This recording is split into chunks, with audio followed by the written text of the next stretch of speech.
Hello मेरे genius बच्चों, मैं अरविंद सर और इस वीडियो लेक्चर में हम लोग पढ़ने वाले हैं अवयव के प्रकार। देखिए, इसके पहले जो मैं वीडियो लेक्चर अपलोड किया था उसमें बताया गया था अवयव क्या होता है, उसका पूरा इंट्रोडक्शन था उसमें। ठीक, अवयव को कैसे कोटियाँ निकालते हैं, अवयव को कैसे निर्माण करते हैं, ये सब हम लोग उसमें पढ़ चुके हैं।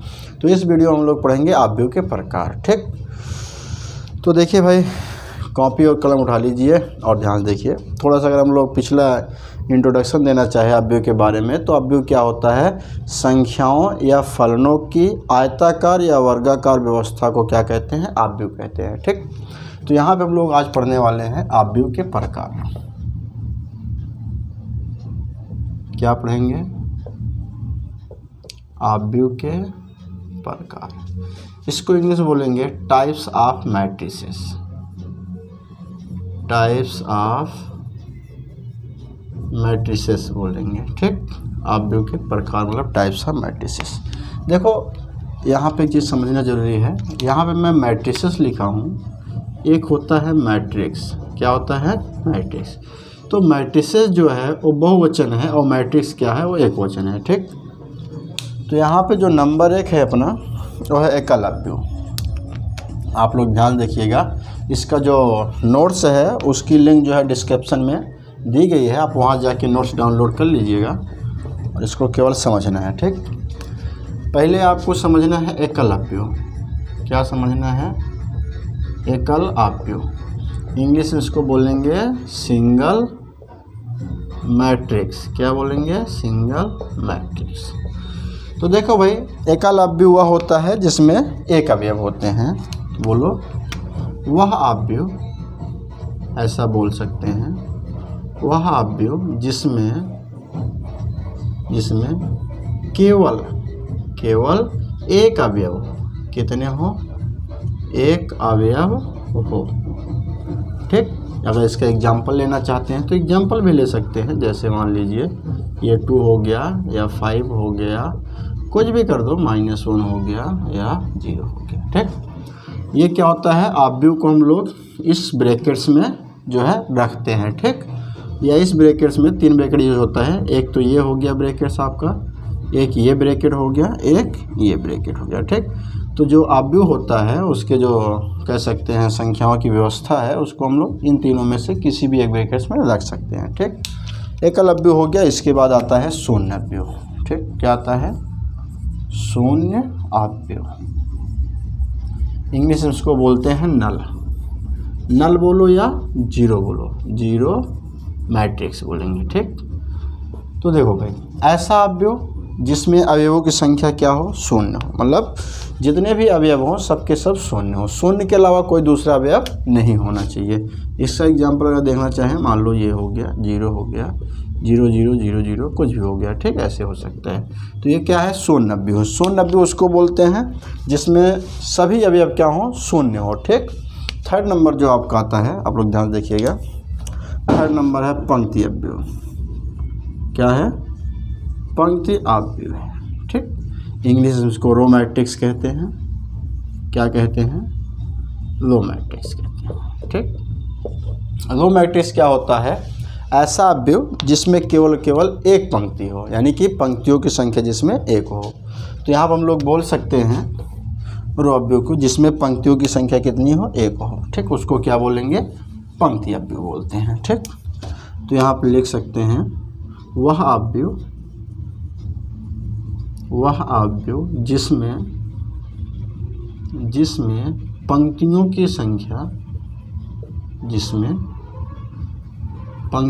संख्या कितनी हो भैया? एक हो। ठीक, उसको क्या बोलते हैं? हाँ, पंक्ति अवयव कहते हैं। ठीक, देखो कैसे, इसका एग्जाम्पल लेना चाहे तो इसमें केवल पंक्ति होगा, 2 5 7, कुछ भी हो सकता है।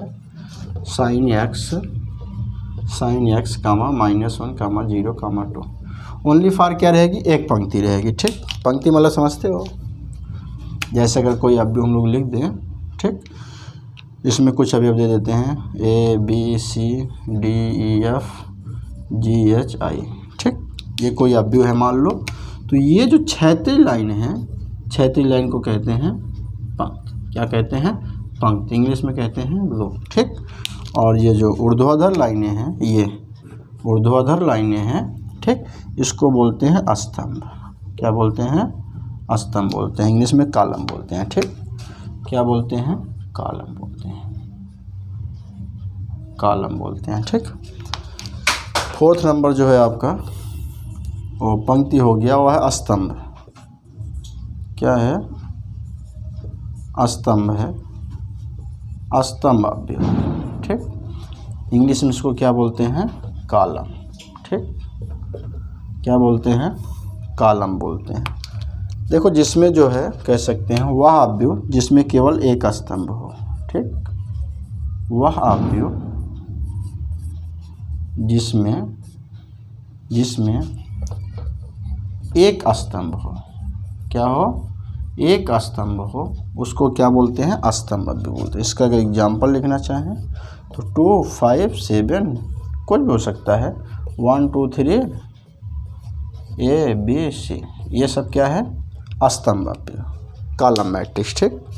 यहाँ पे स्तंभ अवयव को कॉलम मैट्रिक्स बोलते हैं। यहाँ पे लिख सकते हैं कॉलम मैट्रिक्स, ठीक।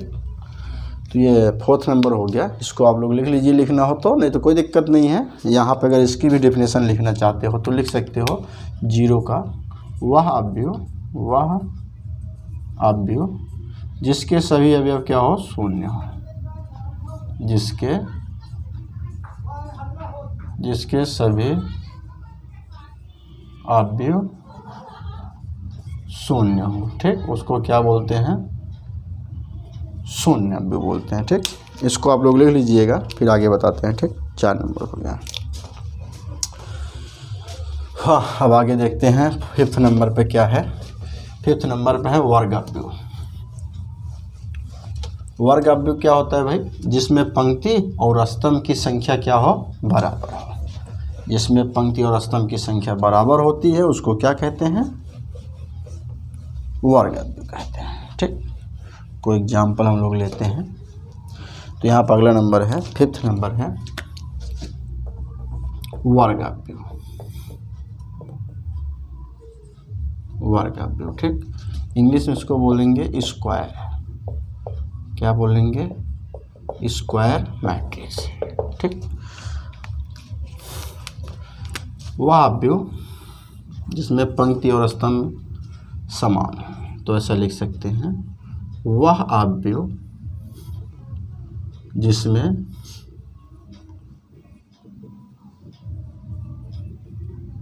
पंक्तियों और स्तंभों की संख्या समान, अर्थात बराबर भी ले सकते हो। समान अथवा बराबर बात एक ही है। समान या बराबर, अर्थात जो पंक्ति की संख्या है वो बराबर हो स्तंभ का, उसे क्या कहते हैं? वर्ग अवयव कहते हैं। उसे वर्ग अवयव कहते हैं, ठीक। देखो भाई, यहाँ पे m जो है वो पंक्ति को बताता है और n किसको बताता है? स्तंभ को बताता है, ठीक। जब पंक्ति और स्तंभ क्या हो जाए? इक्वल हो जाए तो उसको क्या बोलते हैं? वर्ग अवयव। इसका कुछ एग्जाम्पल आप लोग लिख लीजिएगा। एग्जाम्पल देखो, इसको क्या होता है कि जैसे मान लो A_I_J, ये कोई अवयव दिया है, ये व्यापक रूप में है, ठीक ना। यहाँ पे m/n क्या है? इसकी कोटि है, ठीक ना। तो इसमें होता क्या है? हम लोग बोल सकते हैं, यदि m बराबर n हो, कामा, तब ये जो आपका a बराबर मान लेते दिया है, तो आपका जो a है तब a क्या होगा? वर्ग अवयव होगा। ऐसे भी लिख सकते हैं, ठीक। पंक्ति स्तंभ बराबर हो जाए, ठीक। जैसे पहले एग्जाम्पल ले लो, यहाँ पे 2 है, ठीक। 0, 2, 5, 3 ये भी हो गया। 1, 2, 3, 2, 5, 6, 3, 2, 1। आप यहाँ पे देख सकते हैं कि इसमें पंक्ति कितनी है? 1 है। स्तंभ कितने हैं? 1 हैं। इसमें पंक्ति कितनी है? 2 है। स्तंभ कितने हैं? 2 है। यहाँ पे पंक्ति कितनी है? 3 है। स्तंभ कितने हैं? 3 हैं, ठीक। इसको पंक्ति कहते हैं, पंक्ति 3 है, स्तंभ कितने हैं? 3 हैं। तो यहाँ पे ये सब क्या है? वर्ग अवयव है, ठीक। जिसमें पंक्ति और स्तंभ क्या हो, समान हो, उसको क्या बोलते हैं, वर्गाव्यूह। वर्गाव्यूह में आपको एक चीज़ और पढ़ने को मिलेगा, ध्यान से समझिएगा। यहाँ पे लिखते हैं हम लोग एक वर्गाव्यूह लिखते हैं। यहाँ पे जो अवयव होता है उसको A11 कहते हैं, यहाँ पे जो होता है उसको A12 कहते हैं, यहाँ पे जो होता है उसको A13 कहते हैं। फिर यहाँ पे 21, फिर यहाँ पे 22, फिर 23, फिर यहाँ पे 31, फिर A32, फिर A33 हो जाएगा। ठीक, ये कोई एक वर्गाव्यूह दिया गया है। ठीक, कोई वर्गाव्यूह है। एक चीज़ यहाँ पे समझना है, एक चीज़ आपको यहाँ पे पढ़ने को मिलेगा, मुख्य विकर्ण। तो मुख्य विकर्ण क्या होता है, जैसे ऐसे खड़े हो जाओ, ये आपका बायां हाथ है, ये दाहिना हाथ है। तो बाएं से दाएं तरफ के, चूँकि इसमें कितने विकर्ण हैं, 2 विकर्ण हैं। एक चीज़ और पहले यहाँ जान लो, जैसे कोई आयत दिया है या कोई वर्ग दिया है, इसके पास कितने विकर्ण होते हैं, 2 विकर्ण होते हैं। ठीक, एक विकर्ण ये वाला हो गया, एक ये वाला हो गया। लेकिन वर्गाव्यूह में एक विकर्ण होता है जो कि ये बाएं से दाएं तरफ होता है। ठीक, और ये जो अवयव आपको दिख रहे हैं, ये इसको क्या कहते हैं, इसको कहते हैं मुख्य विकर्ण। क्या बोलते हैं, मुख्य विकर्ण बोलते हैं। ठीक, इंग्लिश में इसको बोलेंगे प्रिंसिपल डायगोनल बोलेंगे। क्या बोलेंगे, प्रिंसिपल डायगोनल बोलेंगे, मुख्य विकर्ण। ठीक ना। तो यहाँ पर जो अवयव हैं A11, A22, A33, ये मुख्य विकर्ण के क्या हैं, अवयव हैं। किसके अवयव हैं, मुख्य विकर्ण के। ठीक, और एक चीज़ यहाँ पे समझना है, मुख्य विकर्ण केवल वर्गाव्यूह में होता है। और यहाँ पे अवयव के 2 विकर्ण है, एक ये वाला, एक ये वाला। लेकिन इसको मुख्य विकर्ण नहीं बोलेंगे, मुख्य विकर्ण हमेशा बाएं से दाएं होता है। तो बाएं के ऊपर से दाएं का नीचे, ये जो आपको दिख रहे हैं विकर्ण, इसको क्या बोलेंगे, मुख्य विकर्ण बोलेंगे। और इसके अवयव को क्या बोलेंगे, मुख्य विकर्ण के अवयव बोलेंगे। और मुख्य विकर्ण केवल वर्गाव्यूह में निकलता है। ठीक, तो इसको आप लोग नोट कर सकते हो, इसको नोट कर लो, वर्गाव्यूह हो गया। फिर आगे बताते हैं। इसके बाद एक टॉपिक और है मेरा, अवयव का ट्रेस। बहुत इंपॉर्टेंट है ये। बहरहाल इस क्लास 12th के सिलेबस में नहीं है, फिर भी हम लोग पढ़ लेते हैं। कंपटीशन में इसका मतलब, ये कंपटीशन में है, अवयव का ट्रेस। इसको इंग्लिश में बोलेंगे ट्रेस ऑफ मैट्रिक्स। क्या बोलेंगे, trace of matrix, TRACE, trace of matrix. क्या बोलते हैं, ट्रेस ऑफ मैट्रिक्स। ठीक, ये होता क्या है, जो वर्गाव्यूह है उसके मुख्य विकर्ण के अवयवों को जोड़ने से क्या प्राप्त होता है, ट्रेस ऑफ मैट्रिक्स। ठीक, तो इसको हो जाएगा TRA बराबर, जो मुख्य विकर्ण के अवयव है इसके योग के बराबर होता है, A11 plus A22 plus A33। ये क्या है, ट्रेस ऑफ मैट्रिक्स है। इसको TR से रिप्रेजेंट करते हैं। TRA माने कि इस अवयव का ट्रेस, इस अवयव, किसी भी अवयव का ट्रेस उसके मुख्य विकर्ण के अवयवों के योग के बराबर होता है। ठीक, यहाँ पे इसी को हम लिख सकते हैं, किसी भी अवयव का ट्रेस उसके मुख्य विकर्ण के अवयवों के योग के बराबर होता है। तो आप लोग इसको लिख लीजिए, ये हो गया। इसके बाद अगला नंबर जो है हमारा, वो विकर्ण अवयव है। क्या है, विकर्ण अवयव को इंग्लिश में बोलते हैं डायगोनल मैट्रिक्स। ठीक, तो अगला नंबर है भैया विकर्ण अवयव। विकर्ण अवयव इंग्लिश में बोलेंगे डायगोनल। क्या बोलेंगे, डायगोनल मैट्रिक्स, डायगोनल मैट्रिक्स। ठीक, अब देखो भाई, डायगोनल मैट्रिक्स किसको बोलते हैं, वह वर्गाव्यूह। एक चीज़ और समझना है, यहाँ से वर्गाव्यूह से अब चलेगा। जैसे इसके पहले हमने वर्गाव्यूह पढ़ा, तो हमको अगर विकर्ण निकालना है तो वर्गाव्यूह ही आपका क्या होगा, विकर्ण होगा।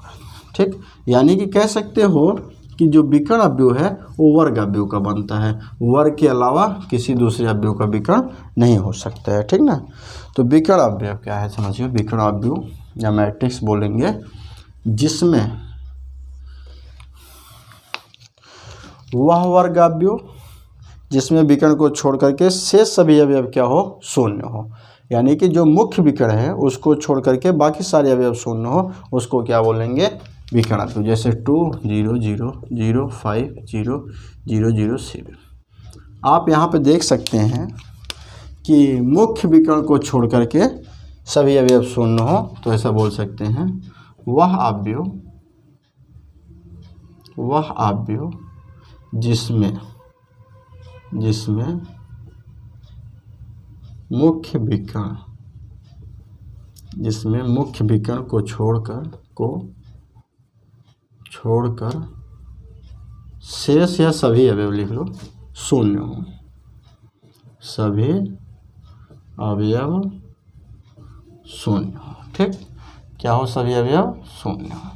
तो मुख्य विकर्ण को छोड़ करके बाकी सारे अवयव शून्य होंगे, उनको क्या बोलेंगे? विकर्ण अवयव बोलेंगे। ठीक, कुछ भी लिख लो 2005 ये सब क्या है? विकर्ण अवयव के एग्जाम्पल, इसको आप लोग लिख सकते हो। इसके बाद आता है और एक चीज़ यहाँ पे समझिए, विकर्ण अवयव को हम लोग लिखते हैं ए कोई अवयव दिया है, विकर्ण का मतलब हो डायगोनल, तो DIA डायगोनल होता है, ठीक ना, DIAG इसका मतलब डायगोनल हो गया, ठीक ना। ये जो होगा किसके बराबर होगा? इनके विकर्ण अवयवों के बराबर होगा, अर्थात यहाँ पर लिख सकते हूँ कि ये जो है 2 है, फिर ये 5 है, फिर ये 6 है। ठीक, ये क्या है? ए किसका है? डायगोनल किसका है? विकर्ण, ये कोई अवयव है ए इसका है, ठीक ना। तो विकर्ण अवयव किसको बोलेंगे? वह अवयव जिसमें विकर्ण को छोड़ करके बाकी सारे अवयव क्या हो? शून्य हो। ठीक, इसको लिख लीजिए विकर्ण अवयव।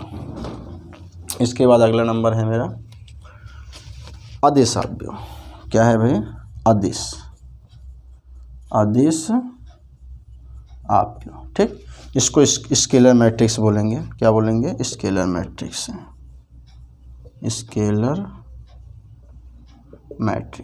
ठीक, इसमें क्या है? यदि विकर्ण अवयव के जो विकर्ण अवयव है, ये विकर्ण वाले अवयव सेम हो जाए, मतलब कह सकते हो यदि विकर्ण अवयव में विकर्ण वाले अवयव क्या हो जाए? सेम हो जाए, उसको क्या बोलेंगे? अदिश बोलेंगे। जैसे कोई एग्जांपल इसी को हम लेना चाहें 2 0 0 0 2 0 0 0 2। ठीक, तो ये भी एक वर्ग अवयव है। इसमें जो है विकर्ण वाले अवयव क्या हो गए हैं? सेम हो गए हैं। जब विकर्ण वाले अवयव सेम हो जाएंगे तो उसको क्या बोलेंगे? अदिश अवयव बोलते हैं। ठीक, इसके बाद एक और है, उसको भी आप लोग लिख लीजिए, इकाई। ये काफ़ी इम्पोर्टेंट है, ठीक ना। ये वर्ग अवयव भी काफ़ी इम्पोर्टेंट था और ये इकाई तो बहुत इम्पोर्टेंट है, इस पे सवालें लगती हैं। इकाई अवयव, ठीक, इसका एक नाम और है तत्समक भी इसको बोलते हैं। इकाई बोलो या तो तत्समक बोलो। तो यहाँ पे इकाई अवयव को हम लोग लिख सकते हैं तत्समक। ठीक, इसको अंग्रेजी में अगर हम लोग बात करें तो अंग्रेजी में कहते हैं यूनिट। यूनिट का मतलब होता है इकाई, या तो बोलो आइडेंटिटी मैट्रिक्स। ठीक, क्या बोलेंगे? Identity matrix.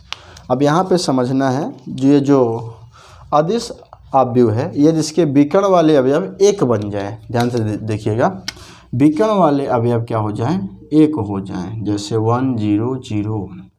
अब देखिए विकर्ण वाले अवयव कितना बन गया? एक के बराबर हो गया। अगर ऐसा हो पाता है तो ये जो हमारा अवयव है वो क्या कहलाएगा? तत्समक कहलाएगा। ठीक, आइडेंटिटी कहलाएगा। इसको IN से रिप्रेजेंट करते हैं। n उसकी कोटि को बताता है। ठीक, यहाँ पे चीज़ समझने, जैसे वर्ग अवयव है, अब इसकी कोटि कितनी है? n/n है, मतलब जितनी पंक्ति उतनी स्तंभ है, तो इसको n/n बोलने से अच्छा है बोल देते हैं n कोटि का अवयव। क्या बोलते हैं?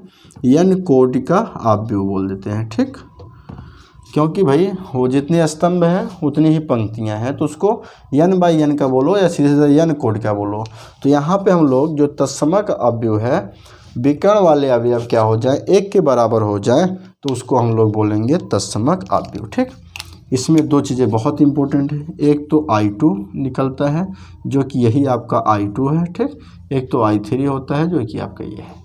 तो आपके सिलेबस में यही दो मिलेगा, एक तो I2 मिलेगा, एक तो I3 मिलेगा। ठीक, आप लोग इसको लिख लीजिए, तत्समक अवयव है। इसके बाद अगला नंबर बढ़ते हैं हम लोग। ठीक, तत्समक के बाद बहुत ईजी है, आज टाइप्स चलेगा अवयव का। फिर अगला जो वीडियो आएगा इस पे कुछ जो संक्रियाएं हैं या इनका जो अलजेब्रा है, अलजेब्रन जैसे आप दो अवयव का जोड़ हो गया, दो अवयव का घटाना हो गया अर्थात अंतर हो गया, या दो अवयव का कह सकते हैं गुणा हो गया, उन सब को हम लोग पढ़ेंगे जो कि नेक्स्ट वीडियो में आएगा। तो इस वाले में सिर्फ टाइप्स चलेगा, अवयव कितने प्रकार का होता है सबको मैं एक्सप्लेन कर दे रहा हूँ। ठीक, इसके बाद क्या आएगा, अब ध्यान से समझो, त्रिभुजाकार अवयव आएगा। देखो त्रिभुजाकार जो है हमारे यूपी बोर्ड के सिलेबस में नहीं दिया गया है, त्रिभुजाकार अवयव। ठीक, इंग्लिश में इसको बोलते हैं ट्रायंगुलर मैट्रिक्स बोलते हैं। क्या बोलते हैं? ट्रायंगुलर मैट्रिक्स बोलते हैं। ठीक, त्रिभुजाकार, इसमें क्या होता है भैया, मुख्य विकर्ण के ऊपर या नीचे वाले अवयव यदि शून्य है, पहले बात समझिएगा, मुख्य विकर्ण के ऊपर वाले या नीचे वाले यदि सभी अवयव शून्य हो जाते हैं तो उसको क्या बोलते हैं? त्रिभुजाकार बोलते हैं। ये दो प्रकार की होती है, त्रिभुजाकार दो प्रकार की होती है। नंबर एक है ऊपरी त्रिभुजाकार, ऊपरी त्रिभुजाकार अवयव कहते हैं। ठीक, इंग्लिश बोलेंगे अपर ट्रायंगुलर मैट्रिक्स। क्या बोलेंगे? अपर, UPPER, upper triangular, TRIANGULAR, upper triangular matrix बोलेंगे। ठीक, क्या बोलेंगे? Upper triangular matrix.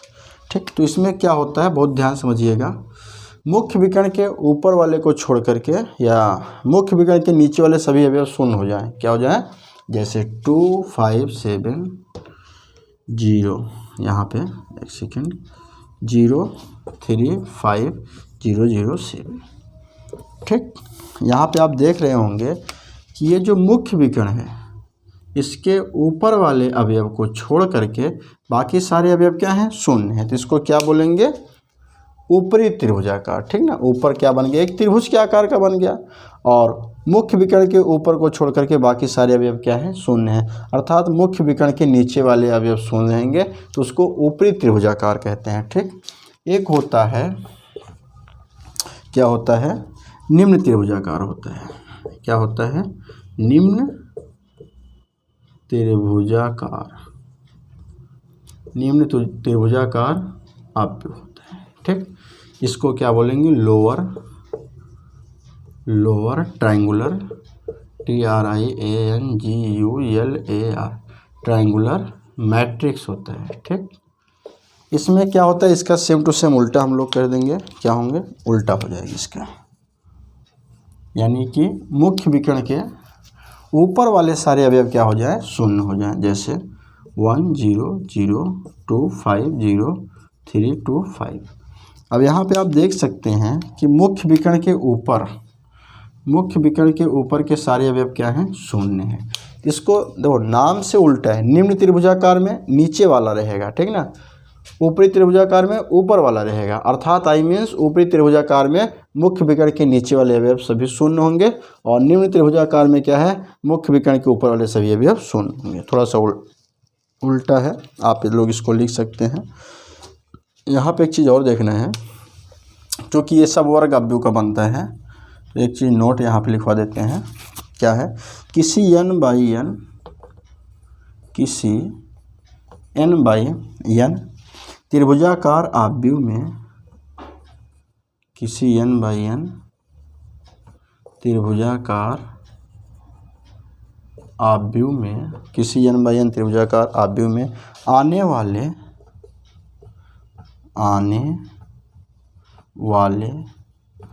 कम से कम शून्यों की संख्या, कम से कम शून्यों की संख्या n² माइनस n/2 होगी। ठीक, किसी भी त्रिभुजाकार अवयव में जो आने वाले शून्य हैं उनकी संख्या n² माइनस n/2 होगी। आप लोग इसको नोट कर लीजिए। इसके बाद अवयव खत्म होता है, नोट कर लीजिए इसको।